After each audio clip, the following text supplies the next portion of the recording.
se me quedó una y está en el vocero de hoy y es una continuación del cuadro que ha ido pintando la prensa este año de la situación tétrica, de todos los sufrimientos y carestías que pasan la generación de los viejos, los llamados viejos en Puerto Rico, mayores de 60 años, y hoy tiene que ver con las casas de cuidado de los ancianos que no les da para vivir y no les da para poder mantener recursos adecuados. Esa historia hay que empatarla con otra de ayer y otras de esta semana, donde realmente el futuro de los mayores de edad en este país es un futuro bastante negativo y poco esperanzador. Y según van entrando en más años y según van pasando los años en la colonia, siguen sufriendo más. Esa primera nota que estamos dando hay que empatarla con una historia que da El Nuevo Día en la página 32 y El Vocero en la página 3, de un informe del economista José Caraballo Cueto, que está pago, entre otros, por los grupos de Open Society de George Soros, donde básicamente lo que indica el estudio es que la única fórmula de estatus que reduce la desigualdad económica, y Caraballo Cueto tira dos posibles escenarios bajo la estadidad, la única fórmula que garantiza la desigualdad económica es la estadidad. El pero a la estadidad es que los ricos tienen que pagar contribuciones federales. Y yo me alegro que haya salido esta historia, porque yo les he dicho que en Puerto Rico nosotros somos explotados no por los Estados Unidos, sino por una lo que es, ¿verdad?, oligarquía colonial de comerciantes, banqueros, industriales, que no quieren responderle al Servicio de Rentas Internas Federal y que no quieren pagar contribuciones sobre ingresos. Y para protección de esa casta de privilegiados, se ha hecho desde tiempo inmemorial, mucho antes de Lela, lo que es el llamado paraíso fiscal. Es decir, que Puerto Rico esté exento de las leyes de rentas internas federal. Y obviamente, como esos son los que van a pagar, ese es el pero. Ayer en ese foro estuvo el huevito entre todos los disparates que dijo, es que él no veía qué beneficio tiene la estadidad, porque tendría Puerto Rico unos 6 a 8 congresistas, dependiendo de la población y del número, 2 senadores más lo que le corresponda por la redistribución, y que esos 6 o 8 en un mar de 535 senadores y congresistas no hacen la diferencia, lo que demuestra obviamente la total ignorancia de este jovencito, porque en la forma en que está diseñado el sistema federal, un senador puede trancar el bolo, y no digo yo una minoría como la que hay ahora, de los más extremistas, pueden tomar de rehén a la mayoría republicana en la Cámara. El número no es importante, es la fortaleza, aparte de que ignora completamente lo que es el poder del voto presidencial. Pero esos disparates uno tiene que acostumbrarse a escucharlos. El que esto sea un estudio pago por la Open Society y que tenga, depende en cierto sentido en los números que dio el GAO hace unos años de los programas federales, que se quedó totalmente incompleto porque dejaron la vasta mayoría de los programas federales. Aún con todo y con eso, la estadidad es obviamente la única que reduce de la desigualdad económica y garantiza el progreso de Puerto Rico bajo las alternativas de soberanía al ir en fondos en bloque, y se irían decimando, y obviamente la situación económica de Puerto Rico estaría mal. Es con ese tema que son las dos noticias dedicadas al estatus, que quiero empezar con el profesor José Garriga Picó. Qué bueno verte. Hay que llamar a Alberto para que nos pague el almuerzo. Eso es una buenísima idea. porque yo no he almorzado y me está dando un hambre. Estoy tomando un café aquí para aguantar. Vamos a empezar con esto. ¿Qué te parecen las dos noticias Pues me parece que son estatus? Me parece excelente. Ciertamente, uno de los principales temas que siempre utilizan los opositores de la estadidad es el impacto que tendría sobre la economía y sobre las finanzas del gobierno, debido a que entrarían en vigor las contribuciones federales, que no hay duda que entrarían en vigor y habría que pagarlas. Ciertamente también lo que ha ocurrido en todos los territorios que han entrado a ser estados y han tenido que pagar las contribuciones federales es que sus economías han mejorado, no han echado para atrás. No ha habido ninguno que quebró, no que existe, haya quebrado por que entrar, haya quebrado por entrar a ser estado. Ya que eso, la experiencia de 37 territorios, o que no fueran territorios, que fueran otras naciones independientes como Hawái, pues y Texas, pues no importa, cuando entraron le fue mejor que estando fuera. Así que no hay duda que eso es un argumento que demuestra que va a ser mejor para la economía. Ahora bien, no solamente eso, sino que, como tú señalas correctamente, va a ser mejor para reducir la brecha entre los ricos y los pobres. Puerto Rico es el lugar donde existe la brecha más grande entre ricos y pobres en todo Estados Unidos. El Gini Index, que es el índice que utilizan los economistas para medir la disparidad económica dentro de las sociedades, demuestra que en Puerto Rico hay una mayor disparidad que en todo Estados Unidos en general y más que en cualquiera de los estados en particular. Así es que cuando entre el mecanismo de la estadidad, a través, por un lado, de las ayudas, a través del mejoramiento de los negocios, a través del mejoramiento del salario mínimo, a través del mejoramiento del salario que está por encima del mínimo, va a ser familia. Hay varias cosas que la gente tiene que entender de por qué el sistema está invertido. Este es el mundo bizarro. Y por qué Puerto Rico opera financieramente, económicamente, totalmente distinto a los estados. Por una sencilla razón. Porque el incentivo económico está hecho para las empresas que no pagan contribuciones o que pagan un 4% de contribución. Y además de eso, entonces la clase pobre y la clase media tienen que pagar lo que no pagan las empresas y los grandes comerciantes. ¿Cómo lo pagan? Es cierto, no pagan contribuciones federales, pero como quiera los pobres no tendrían que pagar contribuciones federales, pero lo pagan de dos maneras. Número uno, con la catimba de impuestos más grande en territorio americano que tiene el sistema tributario del ELA, incluyendo un impuesto regresivo que se llama el impuesto del IBU de ventas, que es el 11,5%, el más alto en toda la nación. Y en segundo lugar, lo pagan también porque no reciben trato igual en los programas que más necesitan. Exacto. El problema de los viejos. Seguro. Medicare, Medicaid, cupones de alimentos. Y en ese contexto es una doble tributación que paga el trabajador y el pobre. Y el tercer momento, el tercer ingrediente es los salarios bajos. O sea, aquí se paga una tercera parte, una cuarta parte de lo que se gana en los Estados Unidos.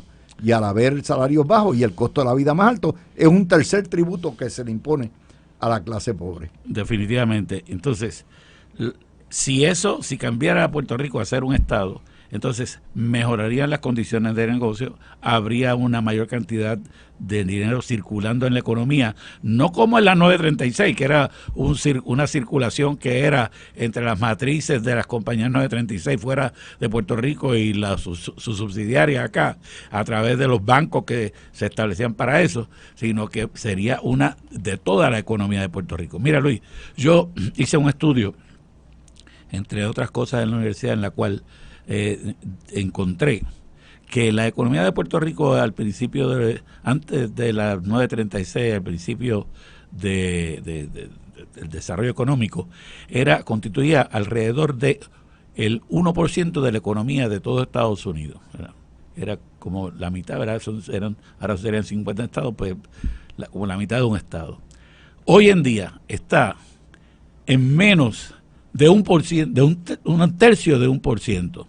la economía de Puerto Rico, cuando la miramos comparada con la economía, el crecimiento que ha tenido la economía de Estados Unidos, se ha contraído. Se ha ido para abajo. Obviamente, en términos absolutos, ha crecido, pero el crecimiento de los estados es tanto más rápido que lo que ha sido el crecimiento de la economía de Puerto Rico, que sencillamente nos hemos quedado atrás. Entonces, eso mismo promueve la inflación en Puerto Rico, porque como si estamos dentro de un mercado de bienes y servicios que utiliza que tiene una mayor capacidad de consumo y tiene una mayor capacidad de gasto, pues entonces suben los precios y nosotros no tenemos la misma capacidad para pagar por esos bienes y servicios. Fíjate, vamos a empatarlo con la noticia que comentábamos al principio de por qué los hogares de ancianos están pasando las de Caín. Pues precisamente el pago principal de los hogares de ancianos son dos fuentes. Número uno, el seguro social, que lo cogen y obviamente con eso lo usan para pagar los gastos. Y número dos, las aportaciones que hace el Departamento de la Familia, ya sea ADFAN, lo que sea, ADCEF, lo que sea. Y el número 3, el seguro social y el Medicare. Y el Medicaid, que son los que pagan por los gastos médicos. ¿Qué pasa? Si hay un discrimen y contra el puertorriqueño, el viejito puertorriqueño, recibe menos en Medicaid, recibe menos en Medicare, recibe menos en seguro social, entonces eso es dinero menos que tiene el hogar para poder trabajar los gastos y poder dar negocio. Eso es un ejemplo nada más, uno de muchos ejemplos. Esta semana salió el tema de que no hay suficientes médicos, de que no hay suficientes, o sea, lo que pasa, el futuro de los mayores de edad en Puerto Rico y los retirados es un futuro oscuro, negro, bajo el Estado Libre Asociado. Te voy a decir una cosa, el problema de Puerto Rico, de que hemos perdido muchos médicos, sobre todo especialistas, nos pone en una situación que, aunque es bien penosa para nosotros, no es diferente a la que tienen muchos sitios en los estados. Por ejemplo, hay sitios en Texas que son tan remotos de las grandes ciudades que sufren exactamente los mismos problemas. Es más, son peores porque no tienen ni siquiera médicos primarios que puedan atender a la población. Entonces, ese problema se atiende por el gobierno federal a través de diferentes mecanismos que van a buscar que esas personas tengan los servicios. En Puerto Rico esos mecanismos están limitados porque sencillamente, como los puertorriqueños no pagan contribuciones, no tienen derecho a estos beneficios. Te doy el ejemplo de Florida. Florida tiene lo que se llama el Departamento de Salud de Florida, las clínicas ambulantes. Y es precisamente para esas comunidades rurales que quedan alrededor del lago Okeechobee, que quedan en el mango de la Florida, al norte, en la finca, donde esas clínicas ambulantes van con un médico primario, con laboratorios, con todo lo que hay, contratan con algún laboratorio en el área y dan el servicio. Pero ¿qué pasa en Puerto Rico? No hay suficiente dinero para que el Estado pueda proveer eso. Y eso es un problema. Otra cosa, se está discutiendo precisamente el crecimiento económico en Florida es tan rápido y tan vertiginoso que se estima, hay más gente que quiere vivir en Florida, más gente que quiere retirarse en Florida, que se estima que habrá un déficit de 18,000 médicos para el año 35. ¿Qué van a hacer?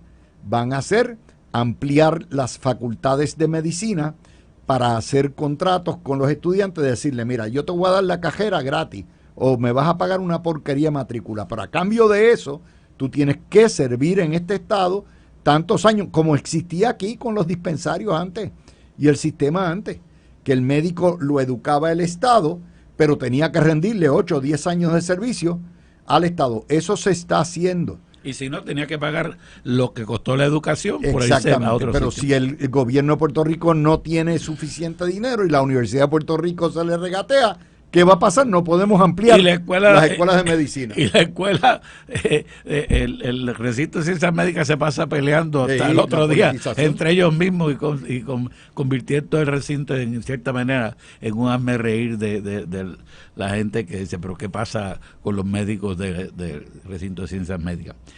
Mira, otro punto importante. Generalmente hay personas de clase alta en Puerto Rico, millonarios y bien millonarios, que se oponen a la estadía de Puerto Rico porque van a tener que pagar contribuciones federales y ellos entienden de que ahora mismo pues están en una mejor situación.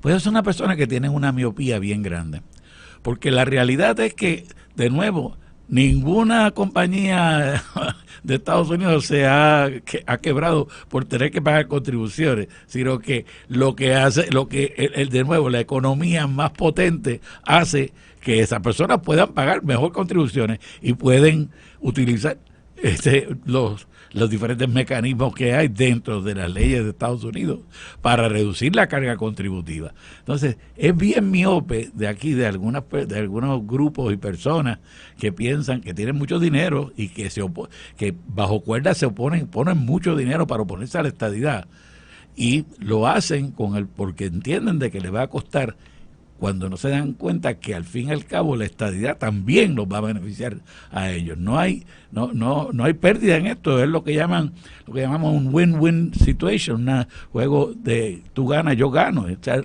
hacia adelante un proyecto de estadidad para Puerto Rico. Y usted, si es, ¿verdad?, mayor de 60 años, dice, bueno, pero si los ricos, si aquí los viejos no tenemos recursos, pues eso aplica a los pobres y a los ricos. No, déjeme decirle cómo el rico, el pudiente, le da la vuelta. En primer lugar, si tiene algún lío y se le detecta una enfermedad, una patología, el rico lo primero que hace es coger un avión y se va a Cleveland Clinic o a Mayo Clinic o se va a Advent Health en Florida, y ahí ya automáticamente tiene acceso a los mejores médicos, a los mejores especialistas inmediatos, porque va no solamente con su seguro social, sino que va con sus billetes y paga.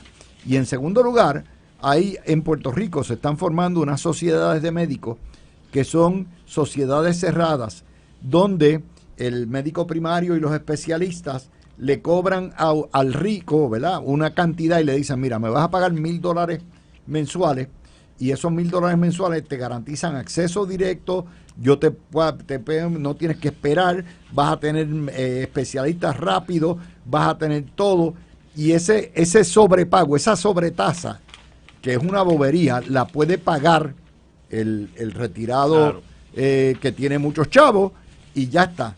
El pobre no puede hacer eso. Tú no puedes ir a una sociedad de médicos cerrada y decir, yo te pago $1,000 mensuales y tú eres mi clínica ambulante, y yo cuando llamo me duele el callo, pues vente para acá, te espero en 1 hora, en 2 horas. Eso no va a estar así. Esa es la diferencia. No hay duda de que los servicios médicos a cada momento se van a hacer más caros, y no hay duda de que cada vez van a ser más complejos y más cantidad, porque según se desarrolla la ciencia se van encontrando nuevas curas para enfermedades que anteriormente no las tenían, nuevos procedimientos que muchas veces necesitan nuevos equipos, nuevas medicinas, nuevos protocolos completos dentro de la medicina, y por lo tanto hay más, no es que haya más enfermos, los enfermos siempre han estado ahí, lo que pasa es que ahora esos enfermos tienen más opciones en cuanto al tratamiento que pueden recibir. Entonces, en ese sentido, el gobierno, tanto el federal como el local, va a tener que estar constantemente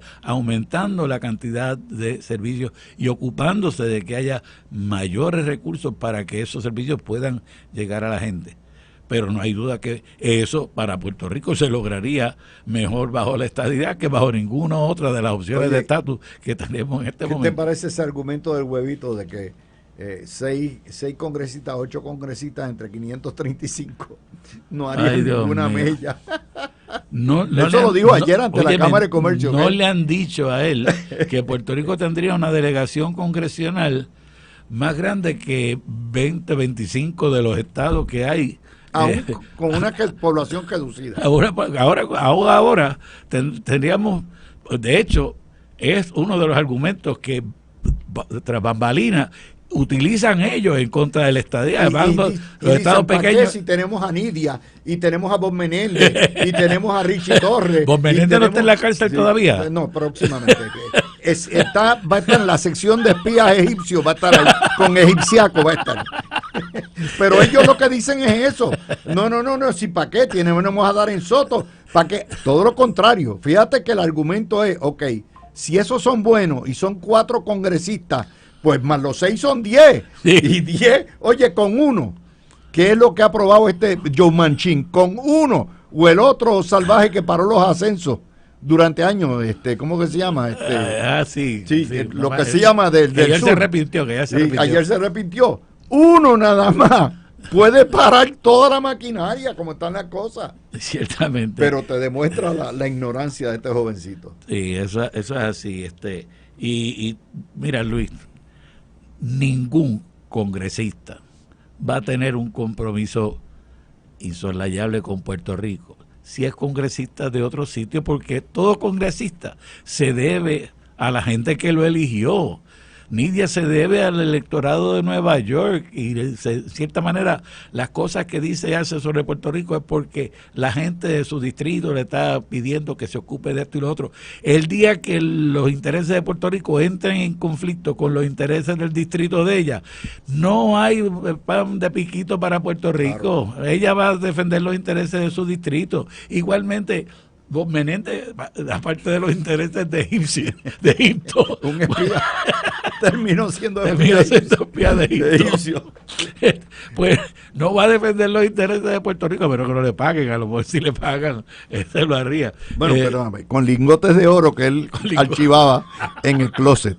Y resulta que esos lingotes de oro, esto de verdad, esto salió ayer en el New York Times, los lingotes de oro están relacionados al espía egipcio comerciante que le pagaba la payola y lo sacaron de un robo. O sea, encima de eso eran lingotes robados. No, la verdad es que Bob Menéndez descubrimos lo que de verdad era y fue maestro de alguno que otro político en Puerto Rico. Pero esas cosas no se discuten en Puerto Rico. ¿Tú crees que han discutido eso y le han dicho a ustedes que el senador de los populares es un corrupto espía? No, eso es una cosa. Ni para los guardias. Lo que me trae a otro de los temas, ¿verdad?, que hay con esta situación. Y es, obviamente, aquí lo que se está vendiendo son vendedores de miseria. O sea, le dicen, no, porque te vas a pagar contribuciones federales. Bueno, eso es el primer paquete, porque el 60% no vas a tener que pagar. Que vas a tener que rendir una planilla si ganas un poco más. Sí, pero a cambio de eso recibes un montón de cosas. Cerca de 8,000 a 10,000 millones de dólares más, casi el erario de Puerto Rico lo genera, van a entrar. Hay casi, creo que son 100,000 puertorriqueños que ya sometemos planilla federal. Yo pago. Por eso yo pago la federal. Yo soy residente de Puerto Rico y pago la federal. Así que eso de meter miedo con la planilla federal me parece que cada día es menos problema porque, como tú señalas, para el 60% de la población sencillamente no tendría ni que someterla. Y el 40% que la tendría que someter, muchos de ellos no tendrían que pagar nada, y lo que tendrían que pagar, pues tendrían otros alivios dentro de la. Y a la medida que van saliendo de la pobreza, entonces se convierten en contribuyentes y clientes de Hacienda, pues por lo tanto aportan a Hacienda más. Y pueden comprar más, y aportan más al IBU, y pueden comprar más carros, y aportan más a los arbitrios. Todo ese tipo de cosas son cosas. Lo importante es que yo creo que el estudio de Caraballo Cueto es un estudio importante de muchos que hay que hacer. Yo quisiera que el gobierno de Puerto Rico pudiera hacer los contraestudios o los estudios de suplemento a esto. Es el único estudio que en efecto te compara lo que es la soberanía, la independencia y la estadidad, y te lo dice in so many words. Y lo otro, el colmo del cinismo es que estos populares tienen la osadía de decir, no es importante tener congresistas ni voto presidencial, pero entonces le reclaman a Jennifer González que no ha podido convencer a sus compañeros republicanos cuando Jennifer González no tiene voto ni tiene poder político en la Cámara. Eso son las cosas que se dan. Digo, puede ser Jennifer González, puede ser, ayer era Pedro Pierluisi, antes era Luis Fortuño, siempre han hecho lo mismo. O sea, les reclaman al delegado colonial que no tiene poderes, el por qué no puede ejercer poder. Oye, cuando volvamos de la pausa, que sé que pronto vamos, yo quiero mezclar esto que te acabas de comentar con el Pentágono, que valida la aspiración de Elmer Román. Ese tema lo vamos a porque poner. Precisamente está relacionado con eso lo que tú dijiste. Vamos a hacer la pausa, mis amigos. Son las 12:28 a lo largo y a lo ancho del archipiélago puertorriqueño. Regresamos ya mismito. Bueno, Garriga, estabas hablando del tema. Déjame plantear lo que dice la noticia hoy. Nos dice la noticia hoy del Nuevo Día. El Pentágono valida la aspiración electoral de Elmer Román. Yo creo que el titular es falso, no es que el Pentágono valida, es que el Pentágono sencillamente le dio la luz verde, le dijo que no aplica la ley Hatch, que es la ley que él tenía que renunciar como capitán. Exactamente, y no tiene. Del Navy para poder correr. Vamos a explicar eso, porque hay gente, ya esta mañana oí a dos disparateros decir, este es el congresista del Navy. Yo digo, espérate. Mira, en el Congreso de Estados Unidos no puede haber militares. Hay una separación de poderes. Los militares están en la rama ejecutiva y los militares activos. Los militares activos están en la rama ejecutiva y no puede estar, por lo tanto, también en la rama legislativa. Así que por la separación de poderes no puede haber. Ahora bien, en el Congreso de Estados Unidos hay una gran cantidad de personas que se retiraron de sus posiciones. Que ya son civiles, ya no son militares. Pero que son veteranos, tienen una gran cantidad de empatía por los que sirven en las Fuerzas Armadas, los veteranos, y por las necesidades que tienen los cuerpos castrenses. Entonces, a Elmer Román decían, como es capitán, tiene que renunciar a su posición como capitán para poder correr para el comisionado residente. Y él, pues le dio, no, yo no tengo que renunciar. Y lo que hizo fue que planteó su caso y le contestó al Pentágono que en el caso del comisionado residente... Una opinión legal, by the way, del George Advocate, o sea que es otra cosa. Le dieron, en el caso de Puerto Rico, no es un nombramiento partidista, no es una carrera partidista, porque como no tienen la posibilidad de votar definitivamente en la... cuando se va a votar por las leyes, sino que es más bien lo que puede hacer es hablar y representar las ideas de Puerto Rico, pues sencillamente no tiene que renunciar a esa posición. Y eso explica, ¿verdad?, una cosa que lo estaban criticando cuando le preguntaron que si era demócrata o republicano, que él tomó una posición intermedia y dijo, yo veré cuando llegue allá las posiciones que voy a tomar. Y entonces decían, es que no sabe, no conoce, al contrario, sabía más de lo que saben los que le estaban haciendo la pregunta, porque lo que él sabía es que como comisionado de Puerto Rico, comisionado residente de Puerto Rico, se le considera que no está dentro de la lucha partidista entre demócratas y republicanos y por lo tanto no puede hacer unas declaraciones diciendo de antemano que iba a estar en esa lucha partidista.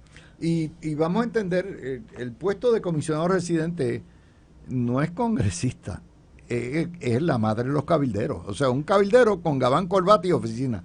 Eso es lo que es. Sí, pero no tienen el presupuesto de los cabilderos. No, por eso no tienen el presupuesto. O sea, pero es la persona elegida por el pueblo de Puerto Rico para ir a hablar por el pueblo de Puerto Rico. That's it. No tiene más poder que eso, fuera de la persuasión. La llave del voto, de la representatividad está en el voto. Exacto. Y en el poder que tú puedes tener, ¿verdad? Para mover esa legislación, intercambiar tu voto, hacer alianzas en el voto. Eso es algo que no lo tiene. Y hay que dejarlo bien claro. Obviamente, esta semana yo creo que el capitán está más que cualificado, como lo está Willy Villafañe, como lo está el propio Quiquito Meléndez. Para mí esto es una bendición. Si yo fuera elector del PNP, yo diría, tengo 3 para escoger. Ahora que me presenten cuáles son sus ideas, cómo van a avanzar el ideal, qué es lo que van a trabajar, cuál es su estrategia, y yo puedo escoger. Este es el único país donde el poder escoger es como algo malo. Y bueno, que es que hay personas que sencillamente quisieran que le dijeran qué es lo que tienen que hacer.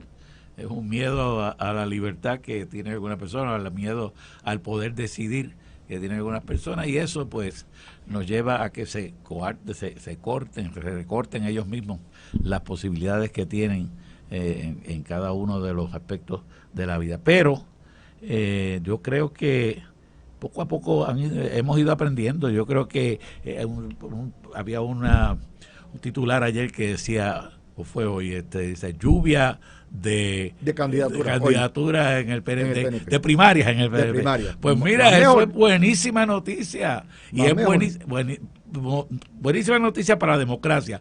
Mientras más primarias haya, quiere decir que más personas quieren participar en el proceso democrático. Es buenísima noticia para el PNP. Quiere decir que los miembros del PNP entienden que pueden ganar y precisamente quieren aspirar a esas posiciones. Porque donde no aspiran a las posiciones, donde tienen que ir a sacar la gente de las casas, decirle, es tu deber por la patria, por la independencia, coger la posición de alcalde, aunque sabe que no va a ganar, es en el Partido Independentista y en los otros, y en Victoria Ciudadana y en Proyecto Dignidad, que saben que no tienen posibilidad de ganar, y en este momento en el Partido Popular, porque el Partido Popular cada día más se da cuenta de que su electorado se va recortando. Ahora mismo propusieron solamente 4 senadores por acumulación, queriendo decir que esperan sacar la misma cantidad de votos que sacaron en las últimas elecciones. Y esa misma cantidad de votos le va a bajar el %, o sea que esperan bajar del 30% el Partido Popular en las próximas elecciones a base de ese... Mira, vamos a poner el contraste. Y esa noticia surgió aquí con Jerry y con Normando ayer en la mañana. Y es la situación de lo que está pasando en Dignidad. Dignidad es una dictadura de César Vázquez. Vamos a entenderlo ahí. Y entonces hay un candidato... Una teocracia. Una teocracia. Bueno, de teo una dictadura teocrática. Como la ayatola. Hay un candidato que aspiraba a comisionado residente y no lo certifican.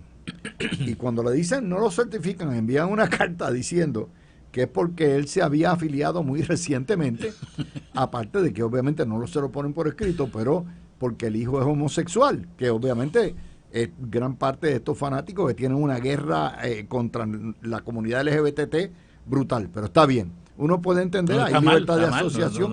No, pero lo que quiero decir, oye, la libertad de asociación incluye eso.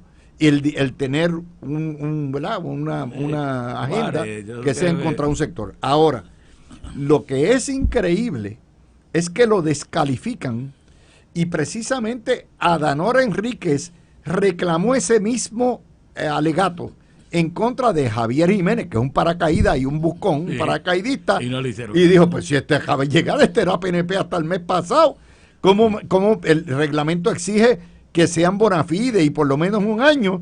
Y entonces le aplican lo que no le aplican a Javier Jiménez, se lo aplican al candidato comisionado residente. Eso no resiste lógica, porque es que sencillamente es arbitrario, es lo que quieran hacer. Y yo no sé si esa arbitrariedad de verdad se sostendría ante un tribunal, porque ningún organismo que tenga una licencia del Estado para operar, y un partido político en cierta manera tiene una licencia del Estado para operar, aunque sea una asociación libre, tú tienes razón en eso, pero tiene un reconocimiento del Estado, no puede actuar arbitrariamente. La arbitrariedad está prohibida por el debido proceso. Yo soy de los que sostengo que, ¿verdad?, dentro de la libertad de asociación que comprende el organizar partidos políticos, si es un partido político basado en consideraciones alegadamente religiosas o morales, pudiera hacerlo. Lo que pasa es que tienen que aplicarlo uniformemente. No pueden decir, no, y aquel sí. Eso es lo primero. Mira, los republicanos pudieron evitar que George Santos entrara como candidato republicano en Nueva York. Pero está vendiendo videos, ¿sabes? Está vendiendo. George Santos es el candidato, el congresista republicano que acaba de ser expulsado porque tenía toda una serie de pillerías a su propia campaña, a su propio fondo de campaña. Pero déjame traerte de nuevo a este tema.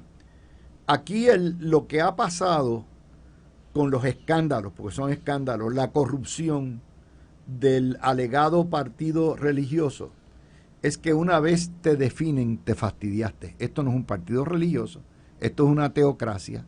Aquí quien manda es César Vázquez, aquí no hay democracia, aquí no hay nada de valores morales, no hay cristianismo, es un partido que en muchos sentidos es odiante, está diseñado para ir en contra específicamente de la comunidad LGBT, y en un momento en que todas las iglesias están abriéndose a la comunidad LGBT, esto es un partido que dice representar a la iglesia y que anda en ese tipo de cosas. Pero una vez te definen en política, there's no turning back. Eso le pasó al Partido Acción Cristiana del 60 al 64, lo definió Muñoz y se liquidó. Ciertamente, pero es más que eso. Tiene razón en lo que dice, pero hay otro aspecto más que yo quiero añadir. Y es que son partidos que se mueven o tienen electores porque hay una entidad de afuera que dicen vayan y apoyen a ese partido. Es decir, muchos de los votantes del Proyecto Dignidad no son del Proyecto Dignidad, sino que son miembros de comunidades religiosas, sí, que los líderes religiosos le dicen ve y vota por ese partido. Con la misma, el líder religioso le puede decir ya no importa votar por ese partido o no, y sencillamente se les apaga. Entonces, no son entidades políticas que tienen una membresía que se autogenera y que puede tener una independencia de otras instituciones, sino que dependen de ya sea de iglesias, de movimientos que tengan que ver con la moral o lo que fuera. Hay una cosa que nosotros obviamente nos gusta la historia y hay que recordar. ¿Tú sabes cuándo empezó el deterioro de la Iglesia Católica en Puerto Rico?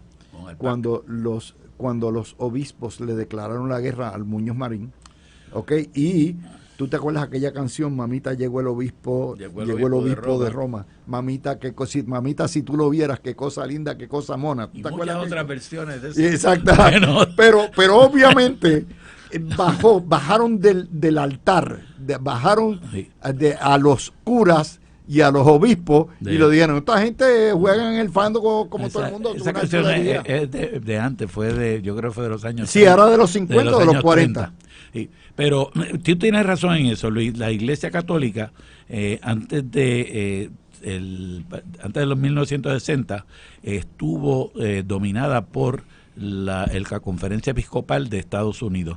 La Conferencia Episcopal de Estados Unidos recomendaba a los obispos y esos obispos los nombraba el Vaticano para Puerto Rico. Entonces, en los años 60, sin embargo, la Iglesia tuvo una papel doble ahí porque hizo cosas mal e hizo cosas bien. Por un lado, hizo mal el que trató de entrar en la política, pero parte de lo que trató de entrar en la política fue para defender las mujeres puertorriqueñas que estaban siendo apabulladas con la política de neomaltusianismo, de limitar la fertilidad de las mujeres puertorriqueñas utilizando métodos quirúrgicos, de cortar las trompas de falopio, utilizando métodos contraceptivos de pastillas que no estaban probadas en aquel momento todavía, y utilizando toda otra suerte de cosas que hoy en día los grupos de mujeres lo ven como un abuso contra la mujer, y fueron los obispos los que se opusieron a eso. Mira, ahora bien, una vez hicieron eso, entonces cometieron el error de salir del ámbito de lo moral, que era la denuncia moral que tenían que hacer, y tratar de meterse en el ámbito político y de crear un partido. Y ese partido pues duró mientras duraron los obispos. Muñoz se fue a Washington, al Vaticano, logró que cambiaran los obispos y se acabó el Partido Acción Cristiana. Y no solamente eso, Puerto Rico pasó de estar bajo los obispos de Estados Unidos a estar bajo los obispos de la América Latina. Como tú eres más viejo que yo, y tienes más memoria que yo, tienes toda la razón.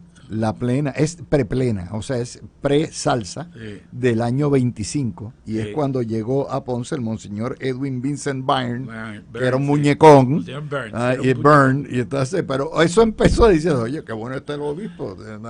Empezó, decía que había traído ¿quién se atrevía a cuestionar un cardenal o un obispo? En la medida en que la política, que los religiosos se han ido metiendo en el estiercolero de la política, lo que ha pasado es eso, han bajado del altar, y entonces se han metido al nivel de los políticos. Es una pena, y Luis, pierden respeto como institución. Eso es así, tienes razón. Déjame hacer una nota al calce en cuanto a eso, que es una pena de que la juventud puertorriqueña hoy día ha perdido el gusto por la plena folclórica, la plena que contaba los eventos del día, del temporal, los muchachos, la lancha de los muchachos de Cataño, cortaron Elena, toda aquella salsa que a lo mejor nos gusta porque tienen nombran unas cosas que parecen violar lo normal de ahora, pero era describían la vida de la gente. Y hoy en día, sencillamente, la juventud ni sabe que existe eso y la han olvidado. Y los viejos... Yo nací con Los Marcianos Llegaron Ya. Los Marcianos Llegaron Ya. Bailando el cha-cha-cha. En 1958. Que, por cierto, van a llegar. A lo mejor bailando reggaetón, pero... Bueno, vamos a hacer la pausa, mis amigos. Seguimos hoy con este análisis atípico de la política puertorriqueña, de todas las noticias que tenemos para ustedes hoy, con José Garriga Picó y este servidor Luis Dávila Colón. Regresamos después de los titulares. Y vamos a hablar ahora de ciertas cosas que tenemos que hablar.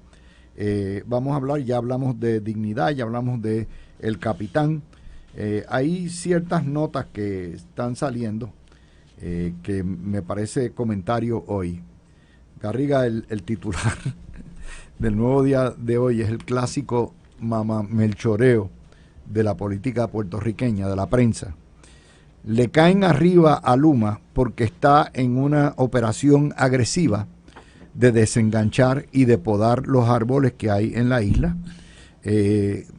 Dice, porque ustedes saben que los árboles, obviamente, si no se podan y no se mantienen, tocan las líneas, rompen y se quedan en tiempos, cualquier vientito, cualquier aguacero grande, deja un montón de gente sin luz.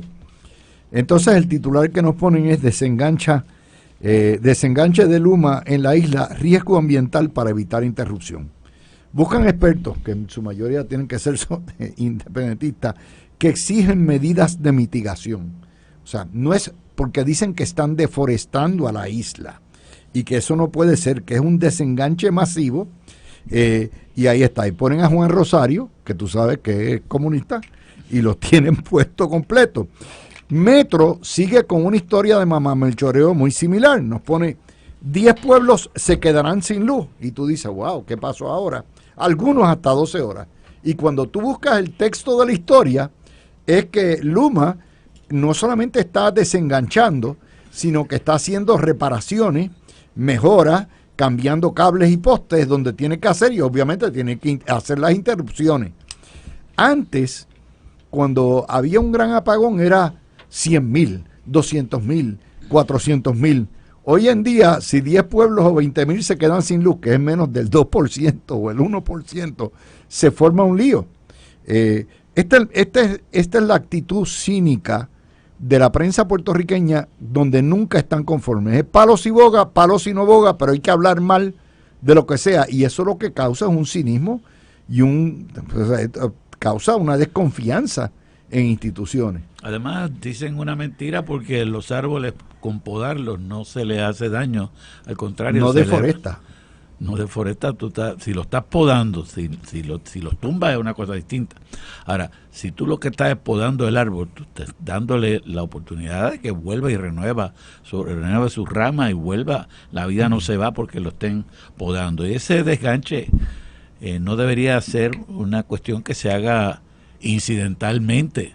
Debería ser una cosa que se haga constantemente. Una de las grandes críticas, por ejemplo, cambiando de estado, que se le hace a la gente de California cuando hablan de los grandes fuegos que se dan en California que amenazan con las casas, pues en gran parte es porque no se lleva a cabo el mantenimiento de los bosques que requieren que se corten las ramas que están ya viejas, que se recojan, que se dispongan de ellas de otra manera, que se creen corredores en los cuales se pueda contener el fuego si se da. Y todo eso, el manejar los árboles y manejar su crecimiento, no es deforestar, no es ir en contra del ambiente, por el contrario, es manejar eso para que el ambiente esté mejor y crezcan mejor los árboles. Pero fíjate, es la propensidad, es esta obsesión de la prensa de que siempre hay que hablar mal y hay que buscar a alguien que critique. Y aunque mejoren las cosas, no importa todo lo que se haga para mejorar, como es mantener el sistema, el sustituir, obviamente para preservar la vida de los celadores que trabajan, hay que interrumpir el servicio donde se estén haciendo las mejoras, donde se esté haciendo. Eso es parte del progreso. Por esa razón, siempre, históricamente en Puerto Rico, entre un 5 y un 6% está en algún momento sin luz porque se le da mantenimiento y eso es importante, pero este cinismo de buscar, déjame buscar a ver quién va a criticar esto porque hay que hablar mal de Luma. Es no populismo, porque eso es lo que es populismo, ¿verdad? No en la política como partido político, pero es populismo, porque como saben que el tema de los apagones, ciertamente es uno que resiente mucho el pueblo, pues entonces utilizan los apagones como si fueran una cosa que se está haciendo a propósito en su contra o que se hace por sencillamente no tomar las medidas necesarias, y cuando por el contrario, de nuevo, se está tomando se hacen estos cortes de la electricidad en un momento porque son necesarios para prevenir que no ocurran en otros momentos de manera desordenada y de manera que tarden más en arreglarse. Así que la verdad es que la prensa escrita en Puerto Rico deja tanto que desear. Es asqueante, es una corrupción. Una o sea, la prensa puertorriqueña es corrupta. Eso todo el mundo lo sabe. Y sobre todo los títulos que le ponen a las noticias, como tú señalas,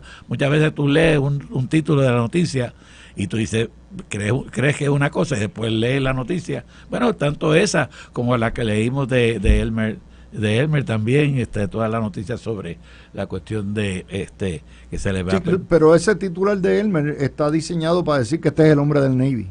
Es el candidato del Navy. Seguro, o sea, pues, eso era todo, está diseñado para eso. Esa es la corrupción que estamos señalando, de que se manipulan los titulares con una manera de mentir sobre la información. Te doy otra nota, ¿verdad?, que sale hoy.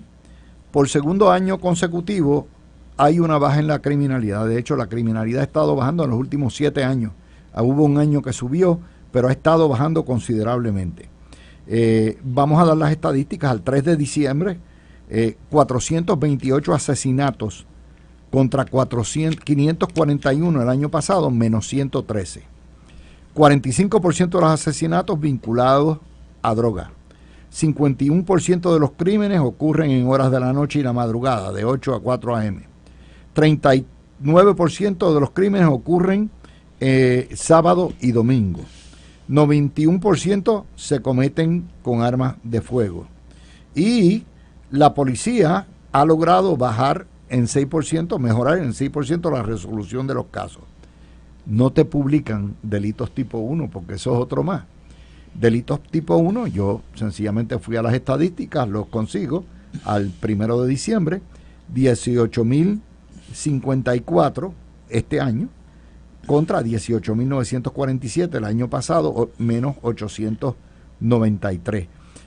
No hay manera, o sea, fíjense que el titular no es baja el crimen por segunda ocasión, por el segundo año consecutivo. El titular es mejora levemente lo que es la resolución de los casos.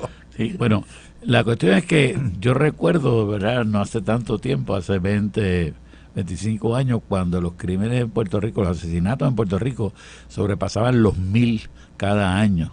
1.100, 1.200. 1.100, 1.200. Los delitos tipo 1 un año fueron 129.000. Estamos a ley de 20.000 ahora. O sea, era un asunto que verdaderamente vivíamos en un estado de guerra civil, porque recuerdo las guerras entre los residenciales, de un residencial al otro, se disparaban, sonaban en Río Piedra, yo vivía en la residencia de la facultad, y de un residencial a otro se disparaban y se escuchaban los disparos atronadores de las armas de mayor calibre que estaban utilizando, y cuando pasaban por la avenida, lo que llamaban probando calibre, nada más que disparando al aire para que los otros supieran las armas que tenían, que le podían disparar.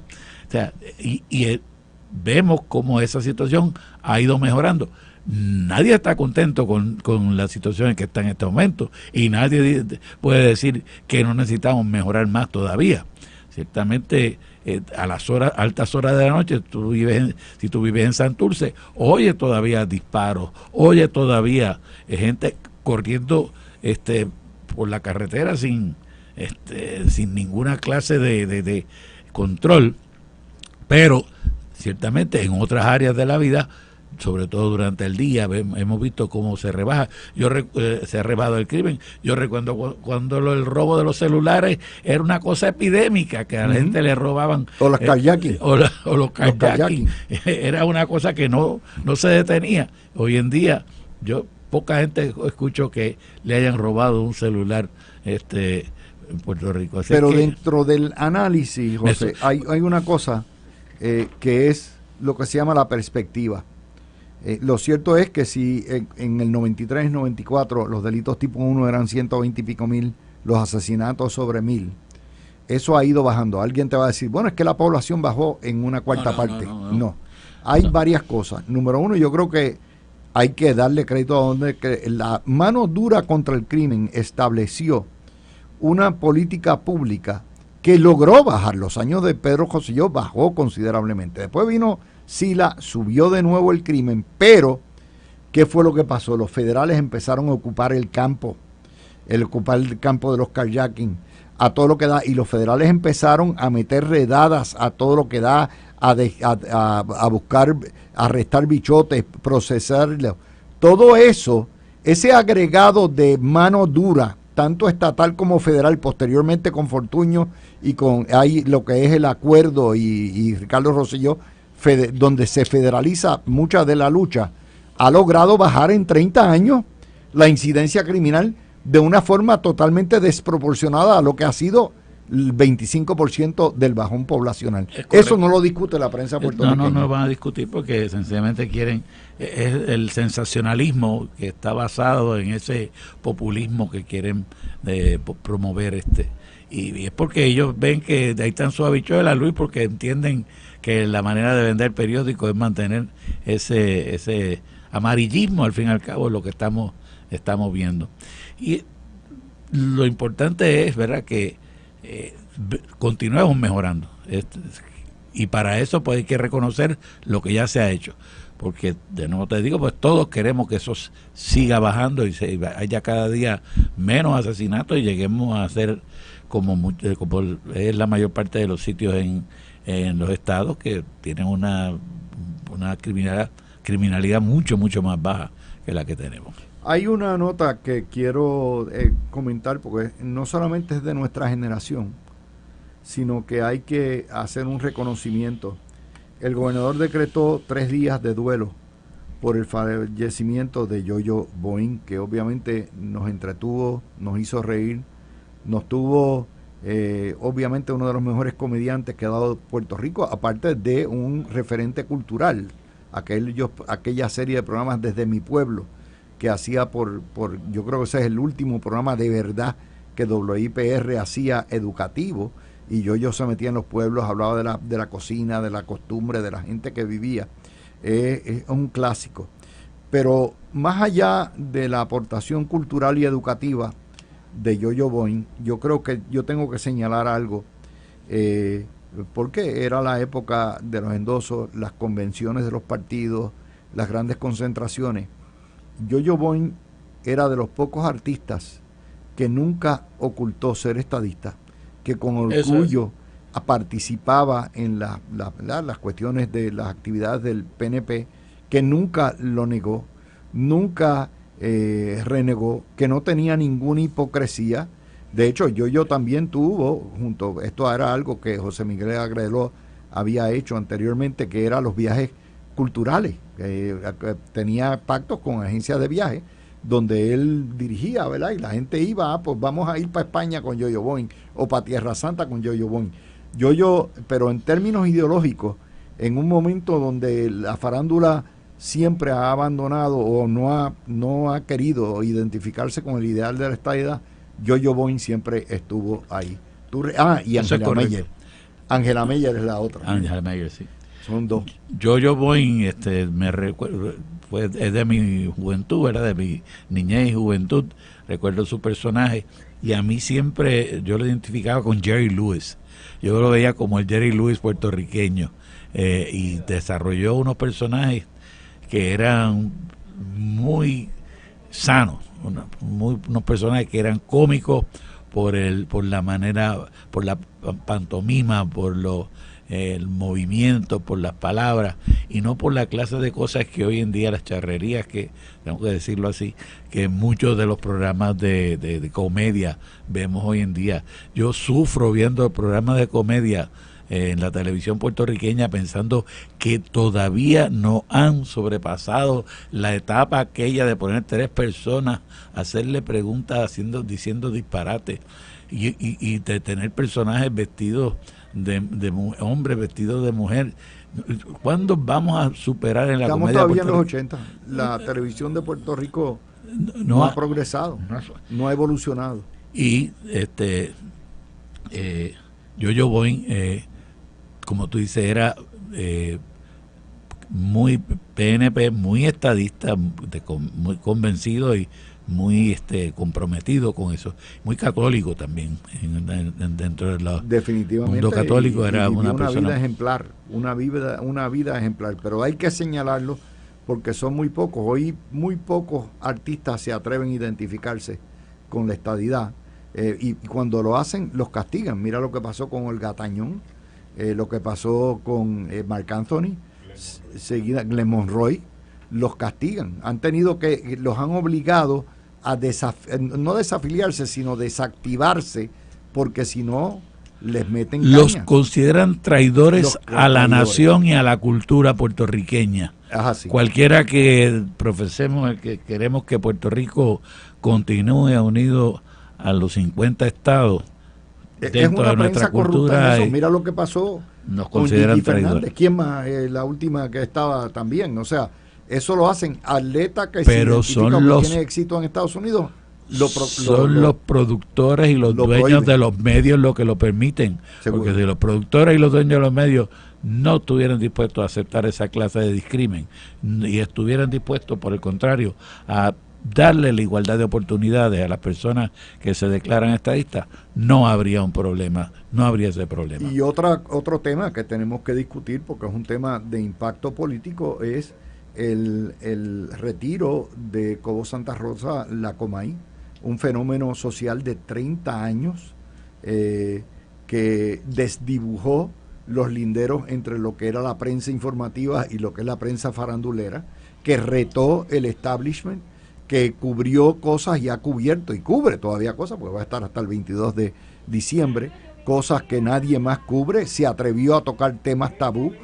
Todo eso es otro de los temas. O sea, no va a haber otra Comay, no va a haber otra situación, pero en realidad la Comay lo que hizo fue espelotar, desnudar la hipocresía y las mordazas y la corrupción de la prensa puertorriqueña. Yo creo que eso es su mayor aportación. Que era de chisme, que era de farándula, que a veces era vulgar, eso no es otra cosa. Pero me parece que cuando se estudie el impacto de la política, de ¿verdad?, lo que son los medios y la política puertorriqueña en estos últimos 30 años, hay que tomar en consideración la fuerza de la Comay. La fuerza política de la Comay era increíble.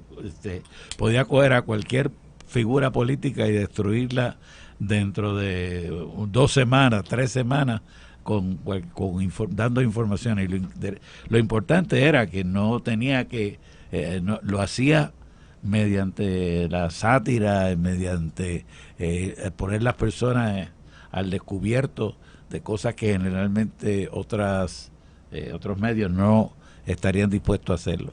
Es que ciertamente ahí estaba siempre en el borde de lo que era aceptable, de lo que era apetecible, pero ciertamente entretenía a mucha gente que estaba así bien deseoso de escuchar todas las cosas que la Comay tuviera que decir, aunque a algunos le sonaran a lo mejor un poco fuera de la marca. Yo sé, tengo un vecino que sé que va a llorar porque cuando se le acabe la Comay no va a saber qué hacer por la tarde. a las 6 de la tarde. No, se van a quedar y van a tratar de imitarlo, pero no hay manera. Los populares van a ocupar el campo, van a tratar de hacer algo así. Sí. It ain't gonna work, porque toda la prensa y todo lo que es la televisora están saturadas por populares o independentistas, de manera que sería más de lo mismo, y va a continuar lo que es la degeneración de las audiencias de televisión, que es otro fenómeno que hemos visto en Puerto Rico por los factores que estamos discutiendo, porque la prensa, porque no ha evolucionado la televisión, Ya yo quisiera que la televisión de Puerto Rico tuviera la calidad de TVE, Televisión Española. Sí, muchachos, no. Que está en la 1 o la 2, cualquiera de las dos. O de Antena 3, que es la privada Antena allá. 3. Cuando tú miras ese tipo de cosas, tú dices, bueno, ¿y qué uso de referente? No tienen que ser las cadenas americanas que tienen un montón de porquería. Ciertamente, búscate lo que hace TVE y ahí tienes un referente. Y por eso están tan chavados, ¿no? Así que... Es que hay una equivocación, Luis, que lo vulgar es lo único que vende en Puerto Rico. Sí. Y lo nacionalista. Sí, y el nacionalismo. Entonces, no habiendo en Puerto Rico personas intelectualmente capaces y artísticamente capaces de producir, de crear, de hacer buena comedia, no le pagan para que lo haga, sino que lo que pagan es para los que hacen vulgaridades. O sea, hasta tanto no se rompe ese ciclo. Y hasta pagan tanto millones, sí, pagan todo lo que da. No es por falta de fondo. No, pero siguen insistiendo en que esas vulgaridades es lo único que el pueblo compra. Entonces es un desprecio hacia las propias personas que son su público. Es decir, es que ustedes lo único que se merecen es esta clase de diálogo estúpido con estas personas, esta presentación que no tiene ningún sentido, que llevamos explotando 40 años y sencillamente no. Yo creo que los dueños de los medios, los administradores de los medios de televisión tienen que pensar de que aquí podemos hacer una buena televisión y la gente aprende, Luis, porque la gente una vez tenga un buen noticiero del mediodía, un noticiero que no los hay, porque es una misma versión. Tele 11, el Canal 4 y el 2 es lo mismo. Es lo mismo, es la misma línea editorial, lo mismo. Eso es lo que se necesita. Y básicamente esa es la realidad. Así que con eso tenemos otro. Cuando vengamos vamos a hablar de otra noticia, es las declaraciones del gobernador sobre la Junta de Control Fiscal, que habemos juntan por muchos años más. Vamos a hacer la pausa. Hoy es una historia en la página 34. Se reunió con economistas prominentes del país. Les dijo que este año se pondrán al día y radicarán en el 5º estado financiero auditado. Ustedes preguntarán por qué es 5 si la Junta lleva 8 años. La razón, o 7 años, la razón es que se hacen tiene que incluir 2 años. Toma eso, por lo tanto se pondría al día.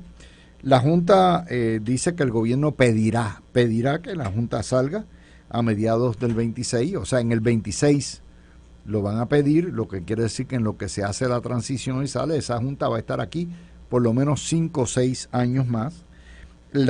Y eso coincide con lo que había dicho Mujica esta semana, de que los políticos no habían aprendido nada, de que aquí todavía siguen botarate y que si no estuviera la Junta estaríamos todavía corriendo con déficit y en deuda. La obra futura dice que los fondos de reconstrucción van a tomar 9 años más. ¿Por qué? Porque esa es la manera que van a desembolsarse, particularmente los de la red eléctrica, que son los más atrasados que están. Y que la obra futura, una vez terminen los fondos federales, va a tener que hacerse regresando a los mercados con bonos, o sea, endeudamiento. Eso es lo que dijo el gobernador, es la verdad, es lo que hay.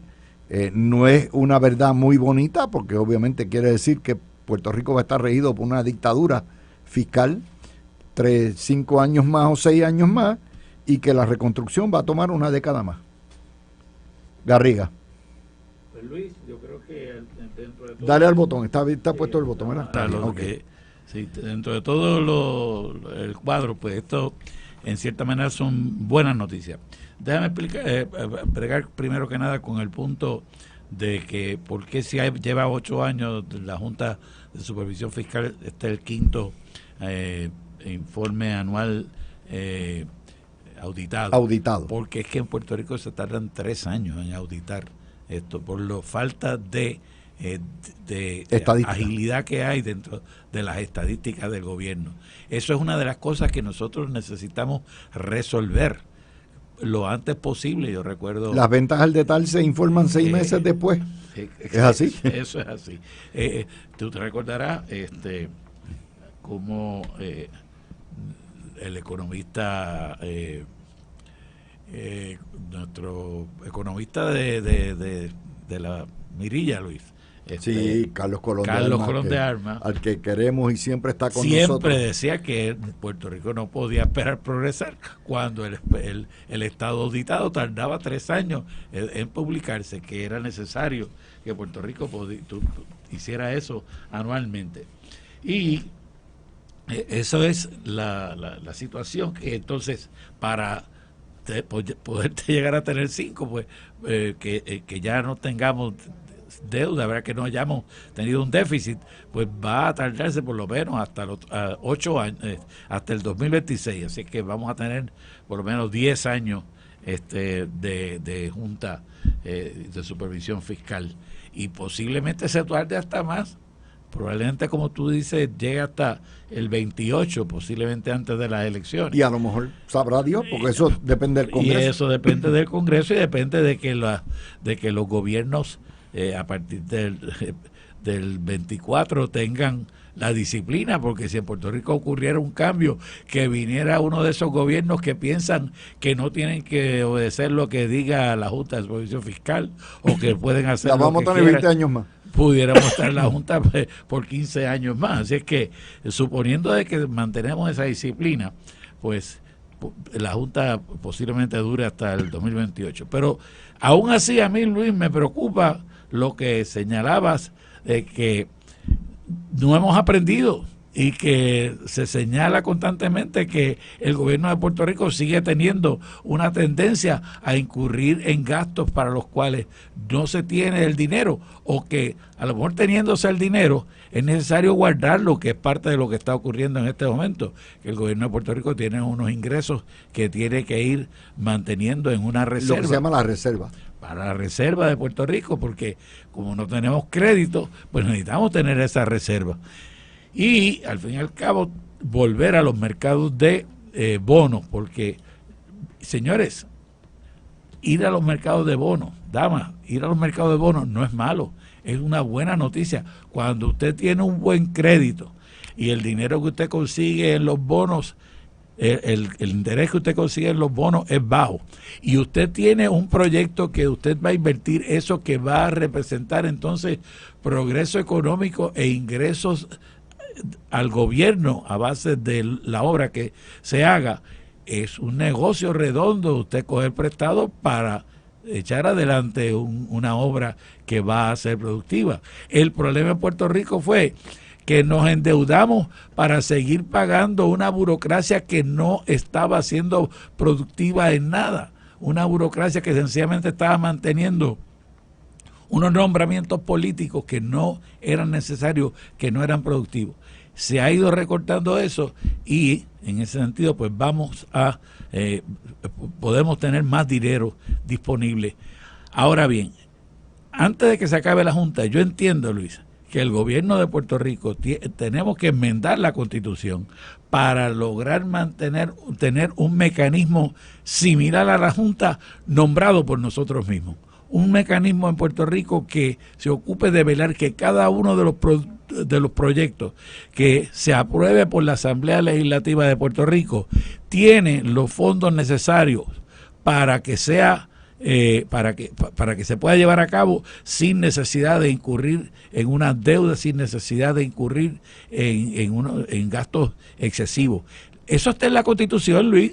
La Constitución ahora mismo del Estado Libre Asociado de Puerto Rico dice que el gobierno de Puerto Rico tiene que tener su presupuesto balanceado, que las partidas del presupuesto no pueden sumar más de lo que sean los ingresos esperados en el próximo año fiscal. Pero en Puerto Rico obviaron eso. ¿Por qué? Porque cuando se pasaban por encima de los ingresos esperados, lo balanceaban con préstamos. Y esos préstamos se fueron acumulando, y eso fue lo que llevó a la quiebra del gobierno de Puerto Rico. Bueno, yo tengo una solución para eso, que es más sencilla. Vamos a ver. Una ley federal. Bien sencillo. Sí, pero la ley federal no es compatible con la estadidad. Pero que diga mientras tanto, ¿verdad? En lo que el hacha va y viene en la colonia, que en la medida, cuando no haya un presupuesto balanceado debidamente certificado, el próximo año los legisladores no cobran.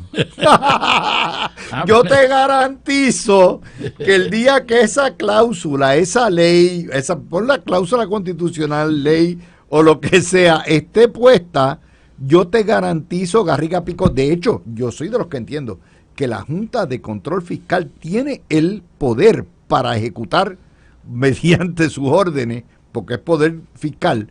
Si ustedes no aprueban un presupuesto, ustedes no cobran el próximo año. Yo te garantizo que eso resuelve el problema. Resuelve el problema. Ciertamente lo pensarían antes de... Pero yo tiendo a estar mirando la manera en que hablan los políticos electos y la manera en que se mueve la opinión pública.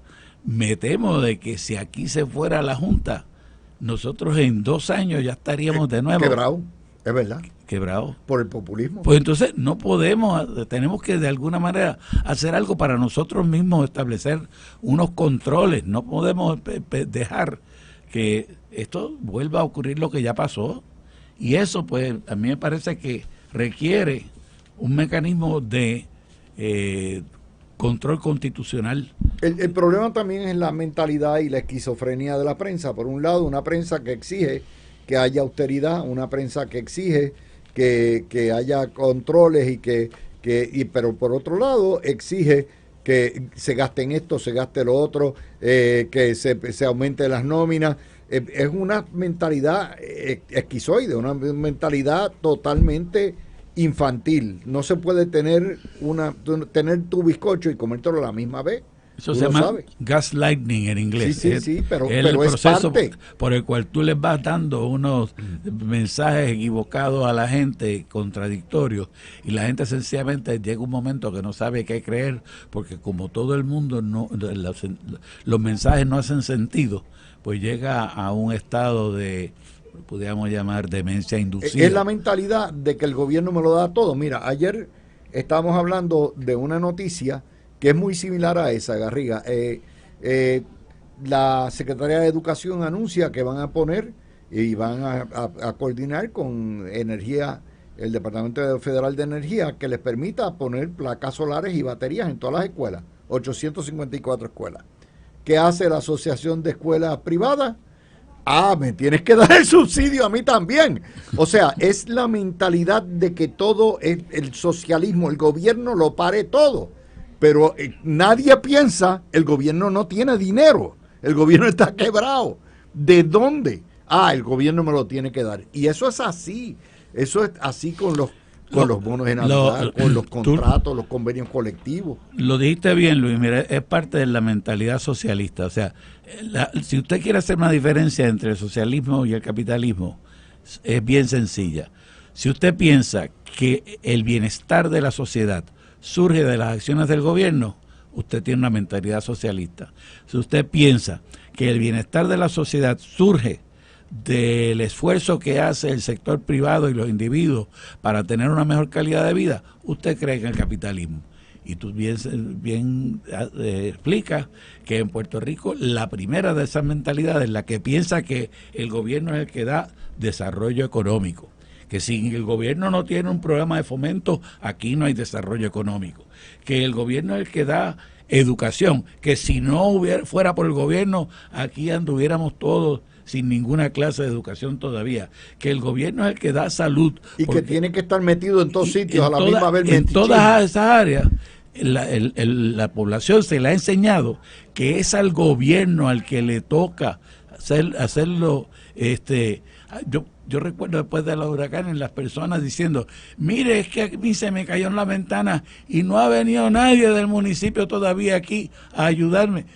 Yo creo que hay que ayudar a las personas en todas las crisis que haya, pero en otros sitios es el vecino el que va y los vecinos van y se ayudan a ellos mismos porque creen en que es el individuo y el sector privado el que puede producir bienestar para la sociedad.